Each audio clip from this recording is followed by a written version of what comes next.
Good evening. So happy you're tuning in to Good News on Entertainment tonight. I'm Carly Boyette.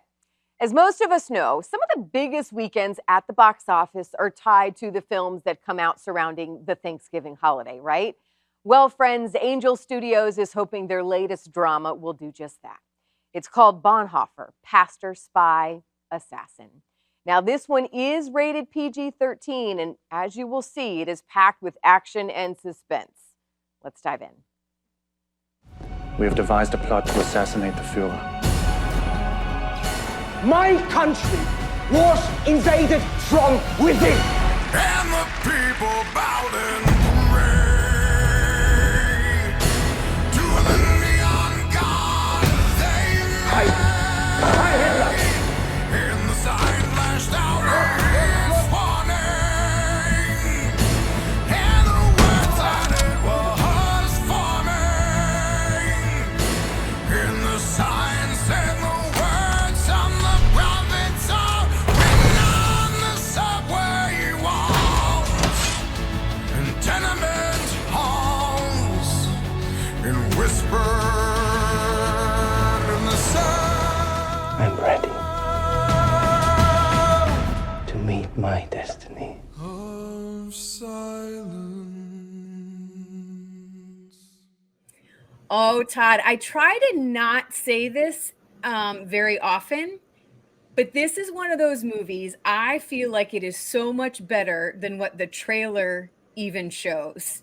Like, I was so pleasantly surprised about how good this movie was. And maybe I just feel like I've been living under a rock because I didn't know much about his story. I'm like ashamed to say that. Well, there's so many extraordinary stories out there. You shouldn't be ashamed. It's exciting to find a new story.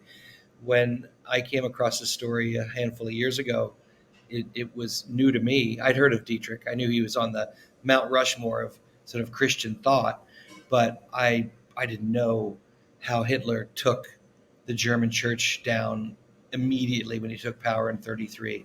I And I didn't know don't know the if a lot of huge. people, because a lot of the media, a lot of the stories and movies on World War II, this is the first one I've really seen that kind of puts a spotlight on how all that went down, which was fascinating. I had no idea. Yeah, the main reason is because American history usually begins when America gets involved in something. And we weren't involved in the war in 33. So that's one reason. And then the other reason is it's not a very wonderful or convenient story for the German church. It's a real indictment about how they just laid down and traded full pews, as Dietrich says in the movies. We've traded full pews for full hearts, and that's not something Germany's proud of. And as you see at the end of the film, the confession from the church about how wrong they got it is a big deal. And I think we can all be chastened as individuals to think about not just globally what we might be getting wrong day to day, but just in our interactions, our relationships, how we treat our kids, how we talk to them, how we treat our neighbors, how we behave in traffic. I think there's a casual indifference to personal behavior. There's what Bonhoeffer would call cheap grace, which is, I can pretty much do whatever I want, and I'm going to be absolved anyway. So I don't think Christians think that overtly, but I definitely think that's on the rationalization subconscious level of how, and especially how we treat other people. And this is, I just, in recent events, and I don't want to get political here, but it's such a great reminder, I think, of where we are politically and kind of the political climate right now. And for the church to really know where we stand. And, it's, again, this church and state kind of thing is something that we're always kind of tiptoeing around. And this is a beautiful example, I think, on what believers need to remember, really. Yeah, you bring up an interesting word. I think there's a stark difference between what was really the German church, the power structure that Hitler went after, both the Catholic and the Lutheran Church. In his time, those churches held more power than the state did, especially because he only had 33% of the vote. So he was doing like a power grab. and essentially taking real estate because he didn't believe the things he said he believed. That he certainly didn't live out any kind of faith or Christ-like behavior. And so when we talk about current times in America, I keep hearing about the American church, the American church. I think that's a mistake. Yeah. I don't think there is an American church. There's not an American heaven, right? No, exactly. And I don't think there's an American church. There are Christians of all stripes. People, voted blue and red. It doesn't mean they don't believe what they say they believe. So getting past this church idea and leaning more into the body of Christ and Scripture. And I love this. I've been talking about this a lot. One of my favorite scriptures is, can the eye say to the ear, I don't need you? Can the arm say to the leg, go away? I firmly believe that if Christians, members of the body of Christ, stop saying to the other body parts, I don't need you. Stop saying, you're not like me. Because we're going to wind up with a church that's just noses or just elbows. We need everybody. And when we have everybody, when we're unified and there's love at the center, well then that's the time to act and move and say that we have something in common. Right now we're attacking each other for the things that are unique about each other. And I don't think Jesus would be doing that. All right, let's talk nitty gritty of making this film. And man, the acting in it's superb. I mean, really, it's just a beautiful, beautiful job. Well done. It's got so much heart in it. I love the family backstory. Talk about directing and kind of writing this thing and what your kind of goal was when you first approached this and how you wanted, because it's a heavy movie. It's kind of dark, but there is so much hope and light in it as well. Did you see the version with Lauren Daigle's song at the end of it? I don't think that song yet was at the end, because I did hear she's a part of it now too. And I listened to the song and it's beautiful, beautiful song. So when she and I connected and I asked her to write a song for the end of the movie, I described it as walking that tightrope at the end, which seems like a sad ending, from grief to grace. And it's a high wire, but because as Christians we believe that Sunday is coming, and Bonhoeffer certainly believed that he was at the beginning of his life when the Nazis thought they were ending his life, that I think that's the spirit that runs through this movie, because there's so much joy that Bonhoeffer found in answering his calling. And even as he also wrestled with it and found despair at times, and everybody finds despair at times, really when you feel like you're in the center of God's will, there's a deep and abiding joy that is your oxygen. And I feel like that's the oxygen of the movie. You asked about the acting. I forget what the actual number is, but there's this old Hollywood cliche that casting is 90% of the success of your film. Casting is those choices you make long before you know whether the person can actually do the job. That's really the mystical thing. And I'm so grateful to God for the people he brought into our lives and the performances they gave, the complete commitment of the performances. And the actors were almost entirely European. And in Germany, it's steeped in a theater tradition, a lot like in England. And so you have actors who are prepared, who come ready to do the work and who love to rehearse and love to dig in. So it made my job a lot easier that I had actors that were so ready. Yeah. Speaking of digging in, I think a lot of people, again, I was one of those, as soon as I got done watching the movie, I wanted to know more about the story. So number one, because obviously you have to cram everything in, right? To just a couple of hours. I don't think I hope it was more elegant than a cramming in. But I mean, his life, that's a hard thing to do. He had a big he life, did yeah. in the time span that he did. Like, okay, you have 2 hours, 2.5 hours to play that out. So how accurate is it? Does it really fall in line to, again, because my next thing is I want to read more about him. I want to find out more about who he was, I'm all in. It's very accurate. The rule I have in these biopics that are true stories, same with Sully or Professor and the Madman, really the first rule is always tell the truth. And the second rule is you have to have fluidity of time. Because, for instance, in Sully, there were 15 months between the crash and the solution from the NTSB when they realized that he was a hero. They finally accepted that he was a hero. In the movie, it's 4 days. 15 months or 4 days. Because if you make it like a documentary, then you have endless lawn mowing montages. Sully's home. He's still waiting for that call.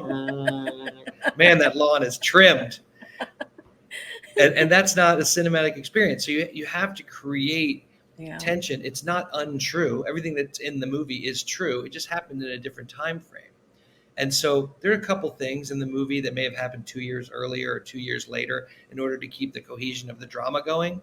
But it's a true story. And he did get involved in one of the plots to kill Hitler. He was hung for that offense.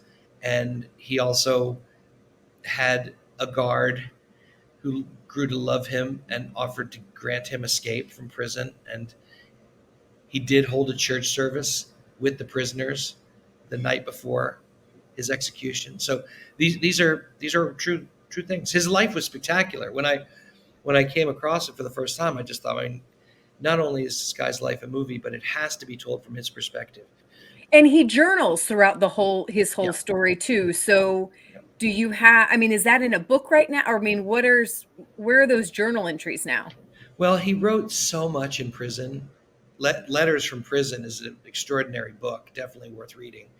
The three go-tos are definitely Letters from Prison, Life Together, and The Cost of Discipleship. But he wrote 34 books. It's just like his life is out there. The story of his life, who he was, is out there. And it's all about distillation. The biggest challenge is always, I'm going to be putting words in his mouth, the bulk of the words in his mouth. He will not have said. The dialogue. There's some famous quotes of his that I found ways to get into the movie. But in general, if he's talking to his brother-in-law or he's talking to his sister, you have to create honest, authentic scenes from whole cloth. Or you might know that they had a conversation that night, but you don't know what they actually said. And they also said it in German, and in my movie, they say it in English. That's the thing I take the most time with. It goes through endless drafts. I always say I don't share a script of mine until I've written 35 drafts. I just work it and work it and work it and work it. And it gets shaped down into something that goes back to that word authenticity. If I believe the man that I came to know would say something like this, and his sister would say something like this, and then the flow begins to happen between them, then it feels extremely real. And when I feel at peace that I've told the truth, then I share it with the world. I want to encourage people to go see this in the theater. It is a big weekend for, movies to come out this time. Thanksgiving weekend is always a big weekend. Yeah. But what say you? Let's get people in those seats. Well, it's really important for the kind of movie that you want to see. This is the thing. I made a movie for people who love movies. And I know we're talking on a Christian network, and this is about a Christian, but I didn't make a faith-based movie. I made a movie about a man of faith. And that's a big difference. I feel like we get put in a box when they talk about Christian films and the expectation of what that should be. But this is like a throwback. This is like Chariots of Fire, which people love, and was about a man of faith. But people don't call Chariots of Fire a faith-based movie. They call it the best picture that year. And A Man for All Seasons, to go back further, again, completely dedicated to a man's faith, but not considered a faith-based movie. The way I describe it and why I'm trying to crack this paradigm and open people's minds on every side is that if this were a movie about a NASCAR driver nobody would say that it was a NASCAR-based movie. Nobody.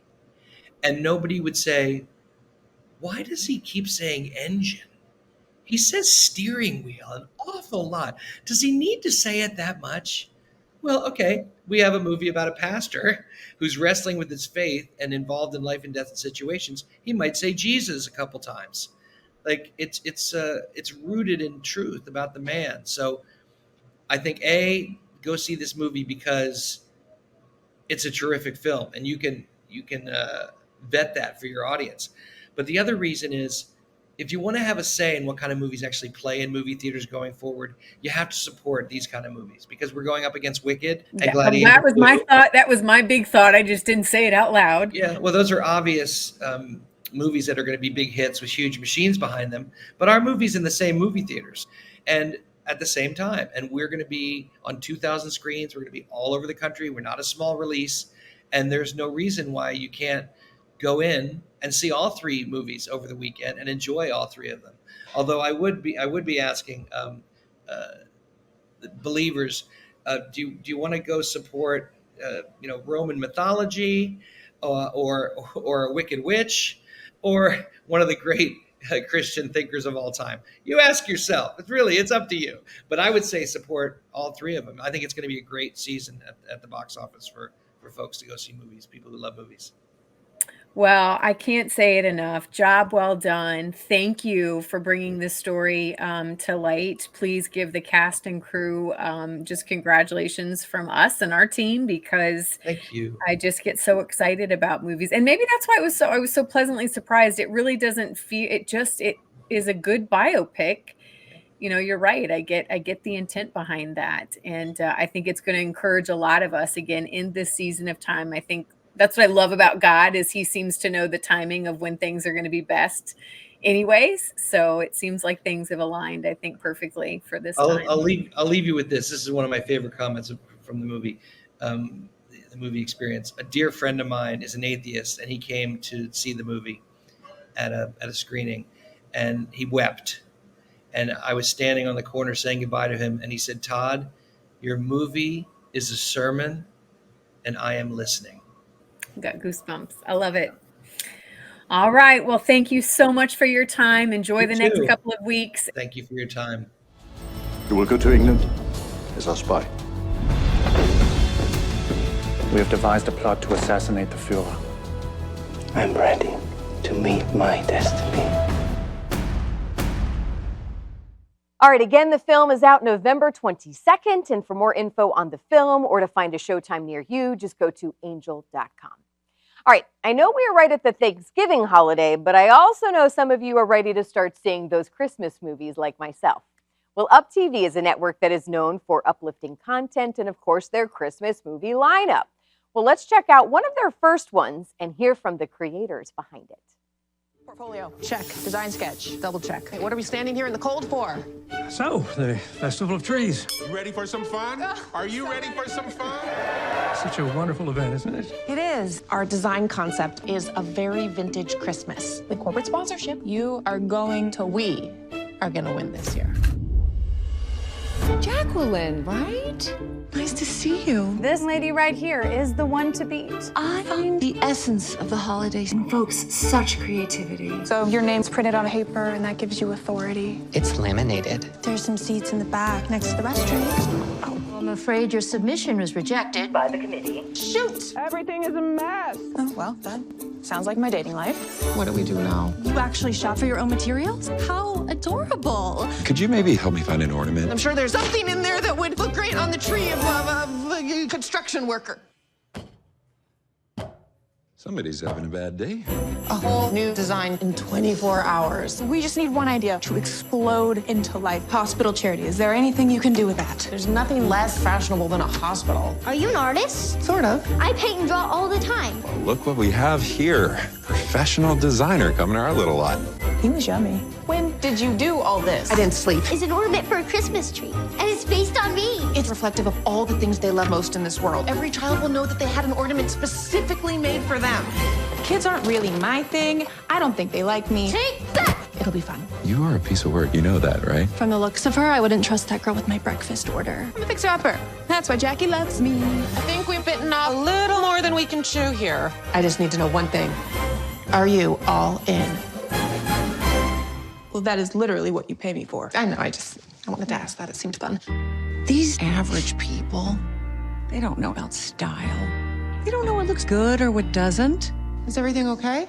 I keep forgetting I'm gonna be stuck here for Christmas. Those kids, they're not looking for elegance. We showed them their stories matter. And you have a tree that would knock the stockings off of Santa himself. A true artist learns from others. But a Christmas tree, it's not about decorations. It's about the people who put them there. Well, Aaron and Drew, it's not very often I get to interview couples together who've worked on exciting projects like this latest movie here. So congratulations just first on that. I love this when we can find a duo like this. Thank you. Thanks for having us. And I did have to confirm, I'm like, you guys are married, right? Because the last names are different and you guys are joining from separate households this morning. But I totally understand that because of work and sometimes you get called to different places. Yeah, we got to keep people guessing. We got to keep it interesting, Let's talk about this movie, Festival of Trees. I love how there's so much, really kind of Atlanta. I think it's a different setting. I think most people assume, a Christmas movie is going to be New York City or whatever. But I love that there's this different kind of location for it. And the story is really drawing from even some real life kind of experiences and places there in Atlanta. So I don't know who wants to tackle that one first, but that was my first thought. Yeah, that was it was something we kind of landed on pretty early on in the script process. Drew and I moved to the Atlanta area from Los Angeles and we love it here and we think it's just got a really different energy. And so we really wanted to make a movie that kind of celebrated the place where we live and the people that we interact with every day and the businesses that we personally support. The coffee shop in the movie is a coffee shop that Drew and I go to all the time. So it's a little bit of a love letter to our hometown too. Yeah. How was that directing that, Drew, and kind of going to these places? I'd imagine because you're just more familiar with them, it's got to help kind of in that way too.